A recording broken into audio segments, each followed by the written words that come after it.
Okay, so I just wanted to let you know, first of all, welcome and thank you for coming. Rhonda Crass is one of our attorneys and a partner at Leaser Crass, and she is also acting as our search consultant in the process of finding a new superintendent. And so she's going to guide tonight's meeting while I take all of your input and feedback down. But I do want you to know that this is being live streamed. So Rhonda's going to have one microphone, and then you guys will have the other, and you'll just kind of pass it around so that everybody can hear what your feedback is or what questions you might have or comments, anything like that. So, but it's always on, so you won't have to turn it off and on, so just don't rustle a lot of papers if you're the one who's holding it. I have a microphone passer now. A microphone passer. You're the official person. Okay. All right, with that being said, I'm going to turn it over to Rhonda. Is it on? Thank you. Thank you. And no, always remember we're being live streamed, so keep that in mind as we move forward. And so I want to thank you all for coming. This is our faculty meeting where we've invited faculty members to come and participate in searching for our next superintendent. So here's kind of our agenda for this evening and how we're going to move forward. The first thing I want to do is, I know your question is, well, who is Leaser Crass? Well, we're district's council, and we have been employed by the district to assist the board in selecting your next superintendent. As many of you know, Mr. Murray resigned at the end of December, and you have Barry Edwards, who's serving as your current interim superintendent. And so as the board begins to prepare and make plans to search for the next superintendent, the board is very interested in finding out through the search consultant what you have to say. I also want to remind each and every one of you, again, we're live streaming, and before you leave, please take the time to sign in at our sheets back there. So, oh, I went the wrong way. What happened? Oh, there it is. Okay, so what is our role? We're the district council. What is our role in the search process for Bastrop ISD? First and foremost, let me say, we are not going to pick your next superintendent. That's not our job.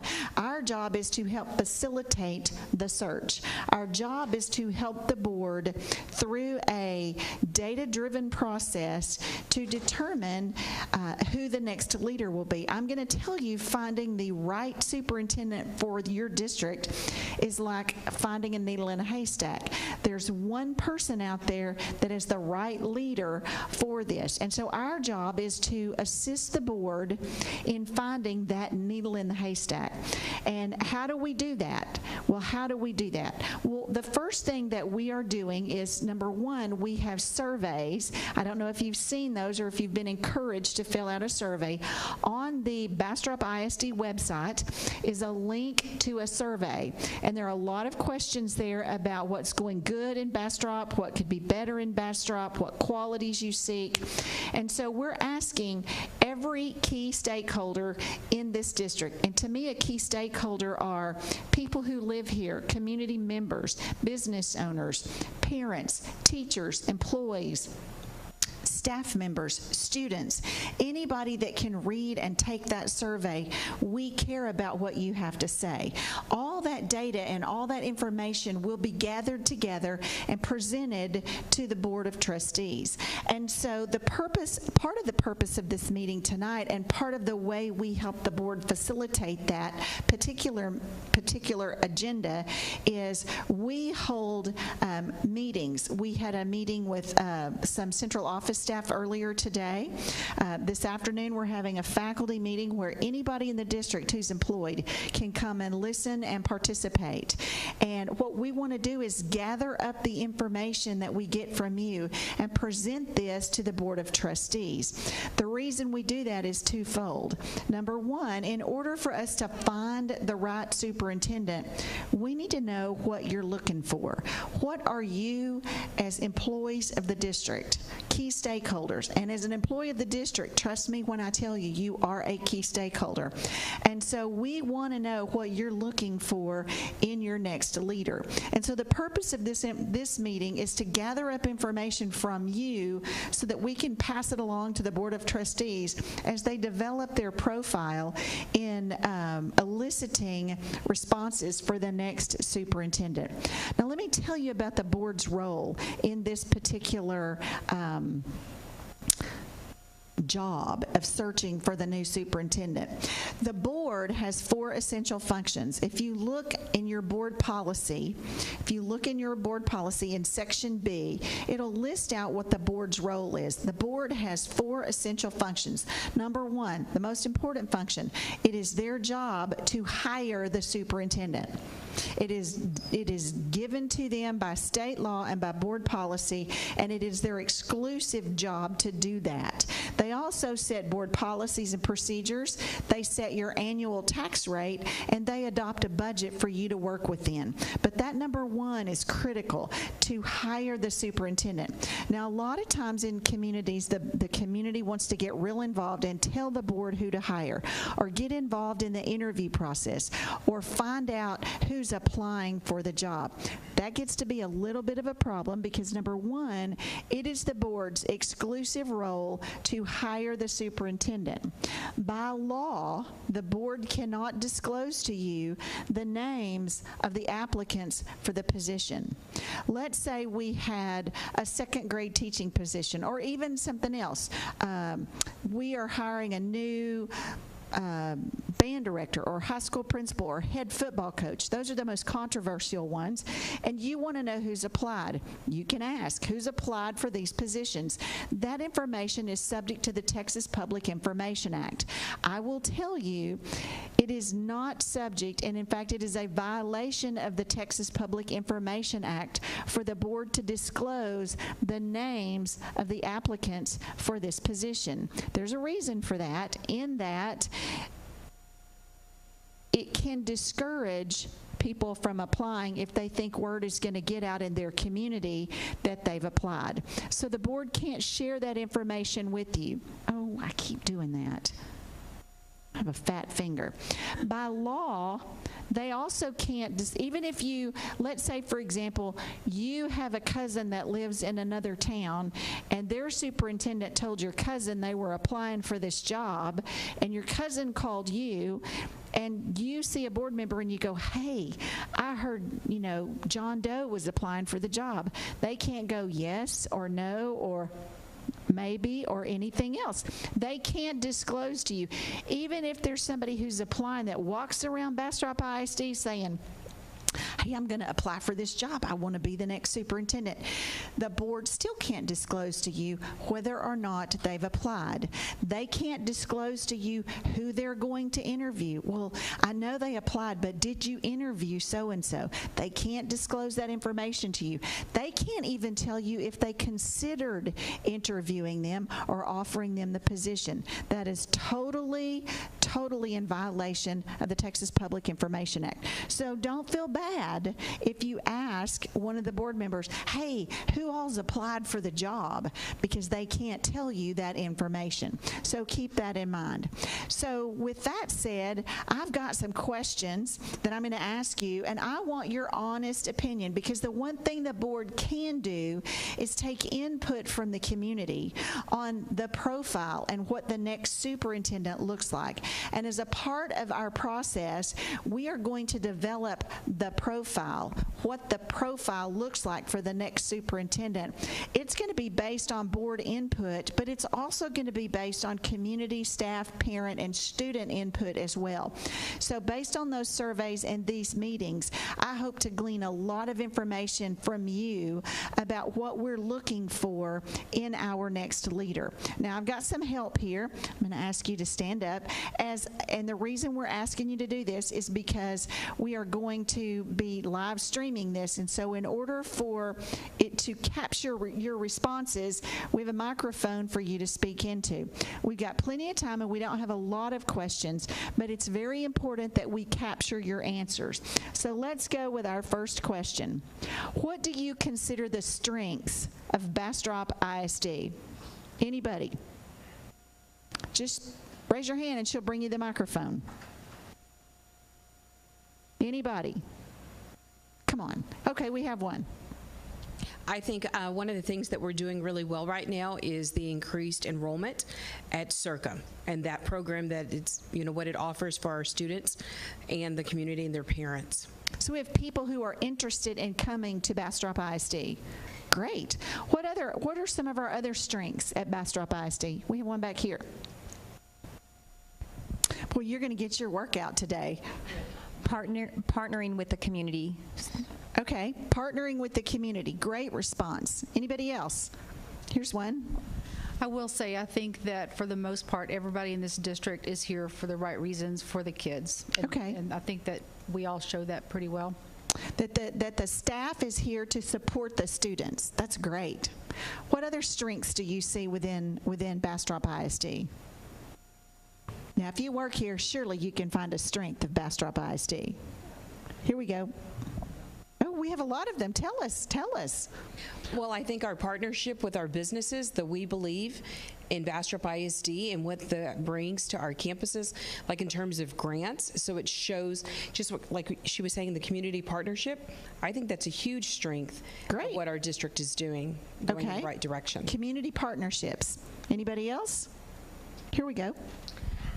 I think that we provide, Bastrop tries hard to provide a continuum of services for students and multi-different levels. Like we have, like I'm thinking like in our special ed department, like they're really focused on the inclusiveness of kids and making sure all kids are included. So they provide the continuum of services that allow us to do those kind of things. So we try to serve all children, not just the easy kids, all kids.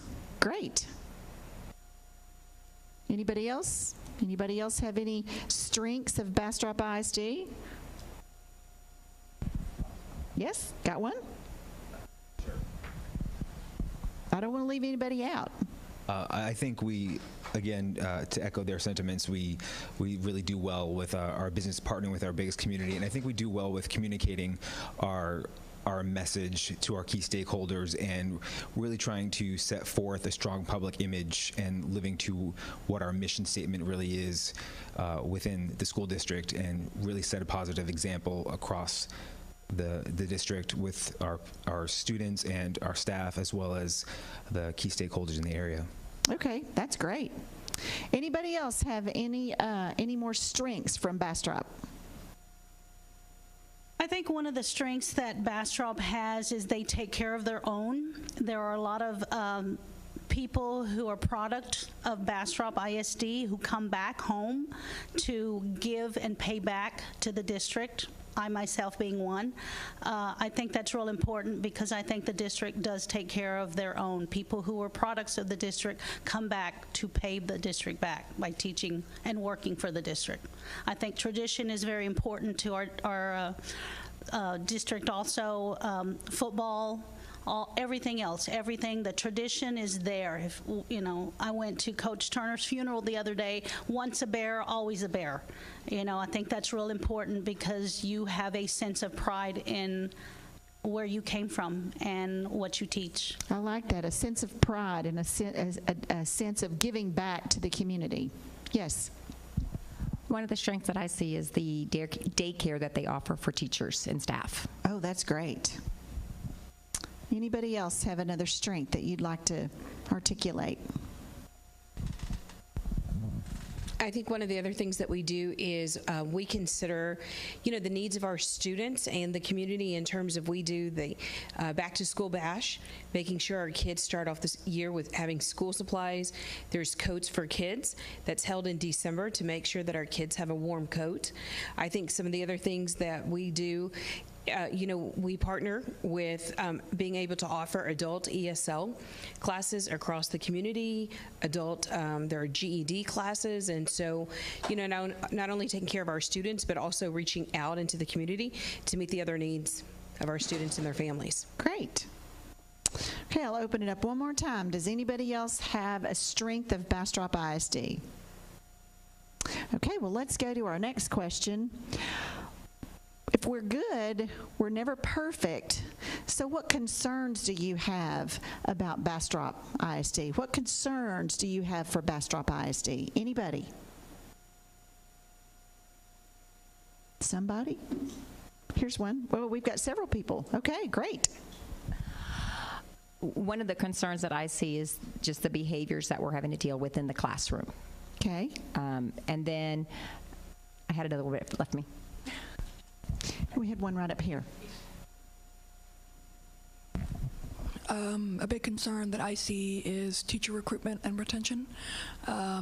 This is my 3rd year at Cedar Creek High School, and I've seen most of the English department go both years. I think a big issue with teacher recruitment and retention is teacher pay. Okay. Teacher pay and teacher recruitment and retention. That's what you were going to say? Okay, great. Great. Anybody else have a concern for Bastrop ISD? I'm concerned that the community doesn't want to support the bonds to build more facilities. Okay. The need for more facilities, the need for community support for more facilities. Okay, anybody else have concerns for Bastrop ISD? Wait, we're going to get you on this microphone because we're live streaming, and so we want everybody to hear what you have to say.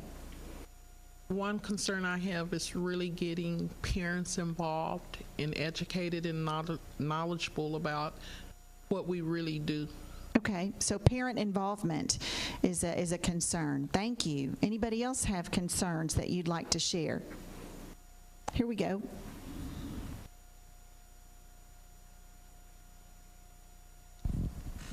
I think we have to also be mindful of the student academic achievement and what our students are, able to do on campuses and what that looks like in terms of accountability, because we're not going to escape that. That's something that's never going to change, right? And so how Bastrop fits in that, within the region and across the state, that I think that's a concern that I have. Okay, so student achievement and accountability. Anybody else have a concern? Hands going up. Anybody else? Here we go. I would say teacher morale is also a very big concern, district-wide. I think that teacher morale has gotten lower this year, partly as a reaction to the loss of PLC. So I would hope that whoever the superintendent is pays a lot of attention to morale, because I think increasing teacher morale is a big part of increasing retention. Okay, great. Thank you so much. Anybody else have a concern? Any other concerns for Bastrop ISD? Okay. Are you sure? Going. Oh, one more. Okay. No, we want to hear your voice. It's important for us to hear your voice. Okay. I teach at Cedar Creek, so I don't really know how the demographics are at BHS, but our ELL population is growing tremendously, and I'm not seeing a similar growth in diversity among the staff. I think it would be really excellent if we could prioritize hiring Hispanic educators as well. Okay, so a changing demographic, and in line with that, consistent demographic with staff. Changing demographics. Anybody else have a concern? Does that spur anybody else to think of a concern? Okay, I promise I'm going to be mindful of your time, and I promised I would get you out of here within an hour. So I know many of you have had an extremely long day, and there's nothing you want to do more than just sit here all afternoon and talk with the lawyer. So the third question. When we hire a new superintendent, and I say we, it's not me, when the board hires its new superintendent, what do you think will be the most important issue for the new superintendent to address? What one most important issue do you think there will be for the new superintendent to address? Okay. I think that issue is going to be our ELL population. I teach out at Cedar Creek Middle School, and our ELL population is so high, but yet we, as teachers out there, are expected to meet so many things that even for us are very difficult because of training and other issues that we're expected to do these things, but yet we don't have the resources to get us the education to do so. I think for our ELL population. before you give back your microphone, just because I know we're live streaming and there may be people watching throughout the district, would you just explain, even though I know, explain to those who are watching what an ELL student is? Our ELLs are English language learners. These are students who don't speak proficient English, regardless of what language they speak. They don't speak proficient English. And so the first part of our job is to teach them to read and write, but we also have to teach the English language as well, correct? Yes, ma'am. Okay, thank you. I just wanted to clarify that so that those who are watching live stream will understand what we're talking about. Anybody else have an issue that you believe the new superintendent must address? I think it goes right along what he said, but when I think about like the academic achievement and the gaps between student groups and closing those academic gaps, so I think, you know, focus in the academic achievement, but you're going to have to look at what our student population is. Okay. And how we're going to be able to move all of our students forward. Okay, so closing the academic achievement gap, not just district-wide, but among the diverse population that we're now seeing in Bastrop ISD. Okay? We've got one there and one there. Oh, good. I'm so excited. One of the things I'm thinking of is growth. I mean, this district is really growing in regards to student population, and not only the growth, but making sure that we have the facilities to adequately maintain the student growth that's occurring in this district. So the most important issue would be helping facilitate and manage the student growth, both instructionally, academic, and facility, and everything else. Thank you. Yes, ma'am. Mine kind of piggybacks off of that. I think the new superintendent needs to improve the relationship with the community, so maybe we can move forward with growth, may be able to get a bond pass. We need to have a positive relationship with the community, and we don't seem to have that at this point. Okay, so the new superintendent's going to need to build a positive relationship between community, staff, parents, and students. Okay? Okay. I think that also goes back to our western side of the district. That side needs to be heard.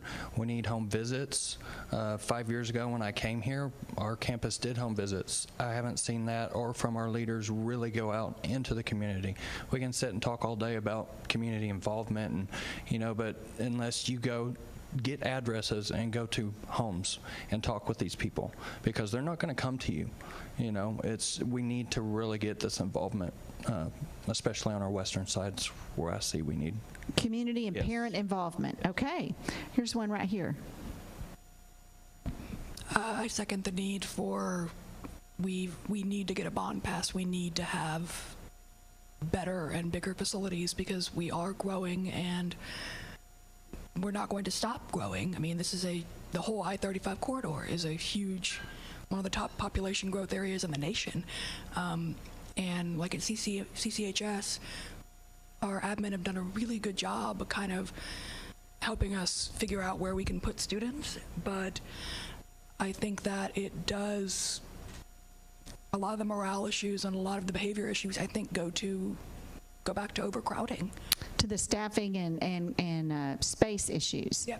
So you believe one of the most important issues to address is going to be managing that growth, not only for a diverse population, but managing it from a facilities perspective, places to put bodies. Yes, absolutely. Okay, great.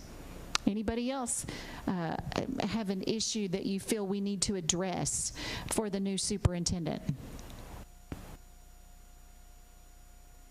Here we go. Are you raising your hand? No? Oh, sorry. Anybody else? Anybody else have an issue that you think the superintendent will need to address? I'll say what I said in our meeting today, which it goes back to the lines of communication, but it also goes back to how is the superintendent going to address discipline within the district? Because I do think that is a concern of some of the parents in the community, and so I think that establishing, again, those lines of communication, but then also addressing and talking about that particular issue. I think some parents might be afraid to discuss it, but, you know, having those open lines of communication to truly talk about discipline in general. Okay, great. Anybody else have an issue that you think we need to address with the new superintendent will need to address, the most important issue? I'm going to perch up here just a minute because this next question to me is very important.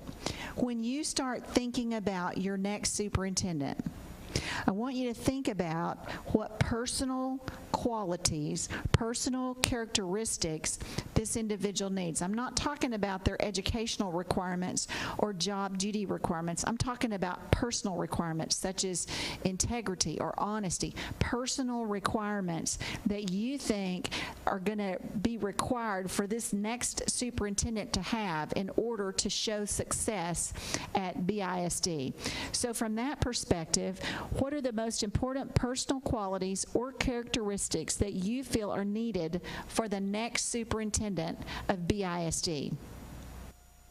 Okay? Approachability. Approachability, someone with an open door policy and someone that the community feels comfortable approaching, okay? Having vision. Vision. 5, 10, 15 years down the road. Okay, vision. What else? Oh, I see hands. Yay. Being a good communicator. Being a good communicator. Okay. A willingness to step outside the office, to go maybe out to the western side of the district, to go out into the little communities where a lot of our students come from, and not just staying on the eastern side. Okay, so a superintendent who's willing to be seen throughout the entire district, both in the communities and in the schools. I think that's great. Somebody else back here? I saw a hand. Anybody?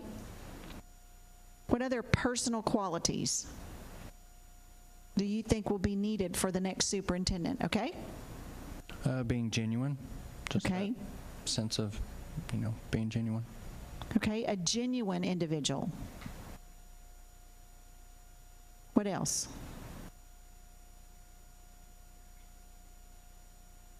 Any other personal qualities you see that are needed? Okay.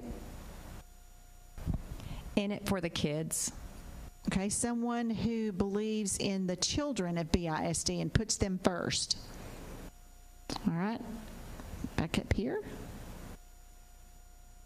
Persistence, like follow through. Even if something is hard at the beginning, they stick with it and they carry it forward. Okay, great. Persistence, follow through.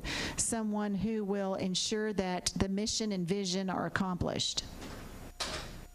Anybody else have a personal characteristic or quality they feel is important for the next superintendent?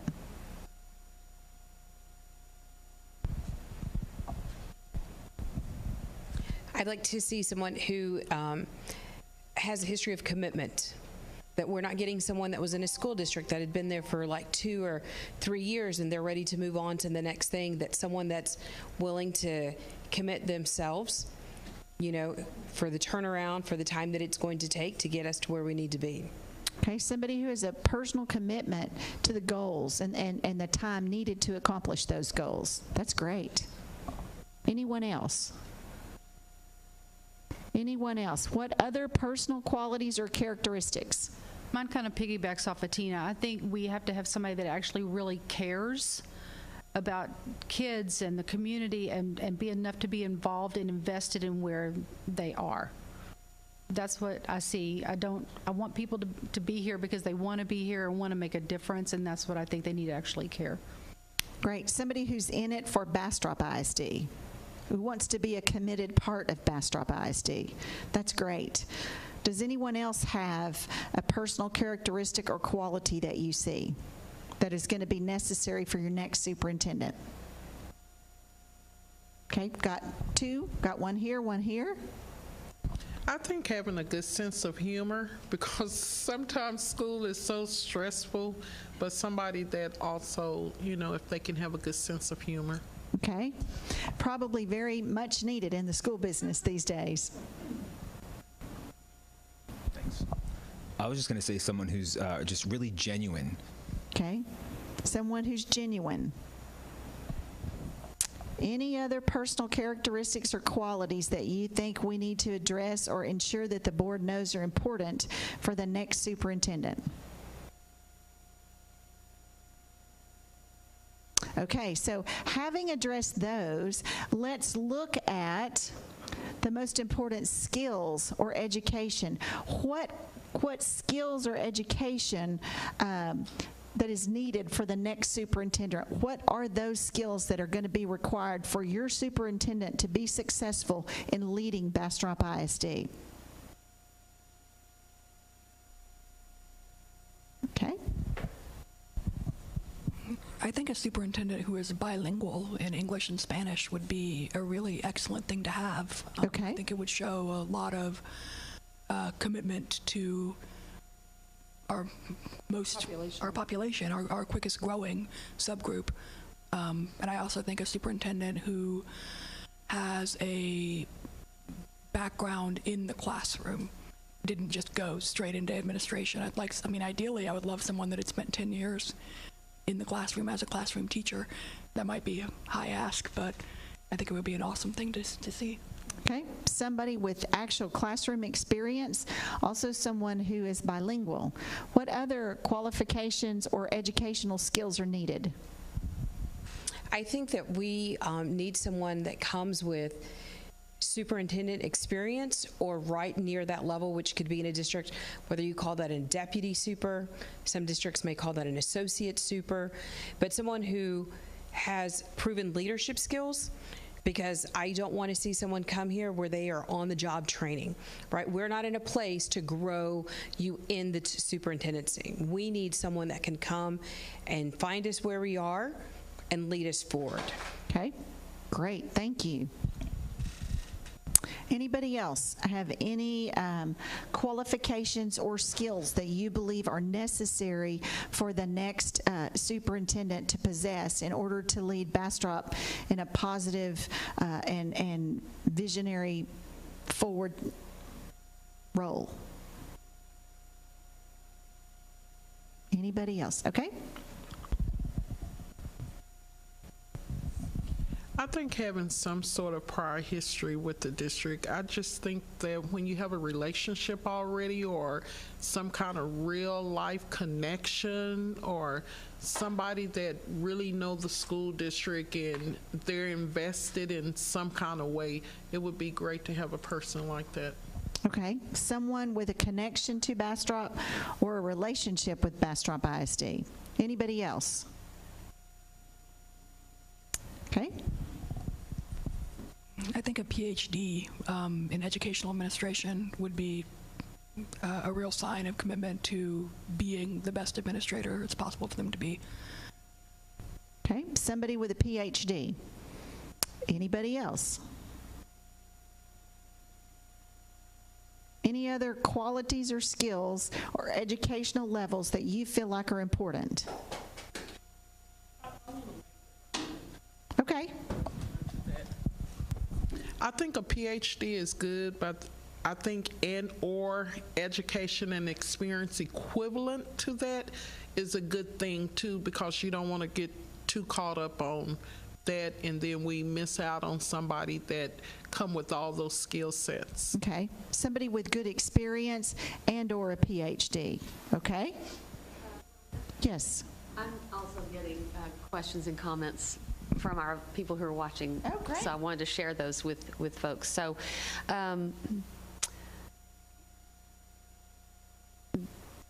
let's see, I want to make sure I'm reading everything right. We have somebody who wants to add to the strength being our health care and services provided to students. But a concern related to that is that there's not enough to meet the needs of the student. And in terms of qualities looking for in the superintendent, someone who's approachable and someone who is open-minded. And I'm going to respond by email to this other one because I'm not sure what she means. I just want to share that. Great, thank you. I like an interactive meeting. That's wonderful. I think it's great that you have the technology that you can obtain all that information. And our last question is, what priorities will the new superintendent of Bastrop ISD need to address in the first 100 days of service? So when we hire somebody, when that board, they've named their lone finalist, they've signed a contract, they've got boots on the ground here in the district, what do they need to address in those first 100 days? Okay, got over here. Developing a plan for growth. Developing a plan for growth. That's great. What else? Up here? I think developing a plan of how we will support our teachers on campuses, because generally you think about a new super would come in around, if we move for the next school year, July 1 or right after, and we will be right heading into the new school year. So I think that there needs to be a plan of how we are going to support our campus leaders as they support our teachers. Great. That's a good answer. Anybody else have an idea for what the first 100 days, what the new superintendent should address? Okay. Getting out there to meet with the community. Okay. Being visible in the community and in the district too, I bet. Being visible, okay? Anybody else? I will tag on to what she said in supporting the teachers, because I don't think it is the fault of the superintendent, but we have a very low morale on campuses this year due to some changes that were made. I would hope that someone would address that right away. Okay, so the morale of the teachers. Okay, who else? What other issues should the superintendent address in the first 100 days?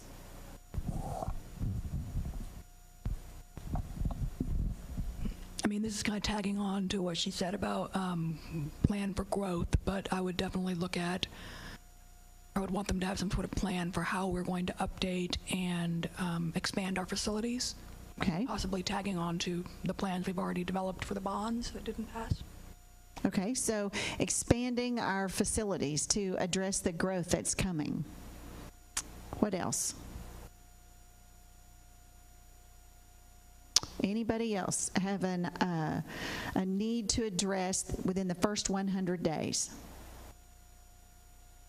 Now, I will tell you, and I want to say this to you, the way this process works is very interesting, because as I told you, the board can't tell you who they're going to hire, who they're going to interview, who has applied for the job.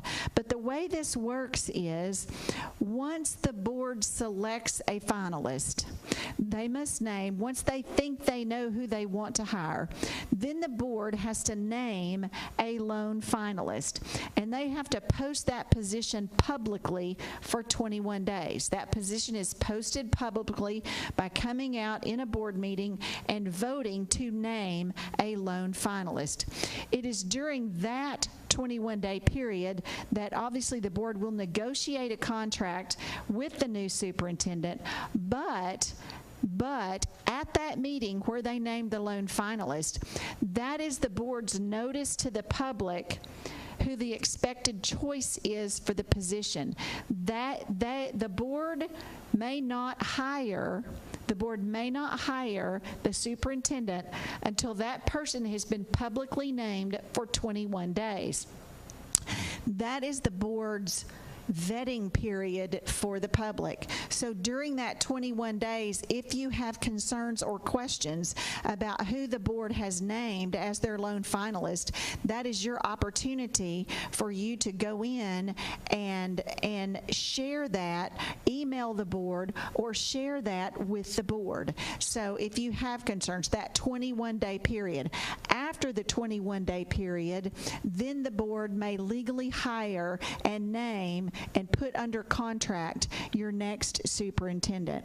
I will also tell you, we have and we encourage, because the board can't go out. The board can't go out and call up somebody and go, hey, I want you to apply for superintendent. What they can do, though, and what they have done, is they have named us as their search consultant. And they have ask us to convey to you that if you know of a really good, really qualified candidate that you would like to see apply for the position, because the only way they're going to get in front of the board is to fill out an application, is the board is asking that you nominate someone to apply for the position of superintendent.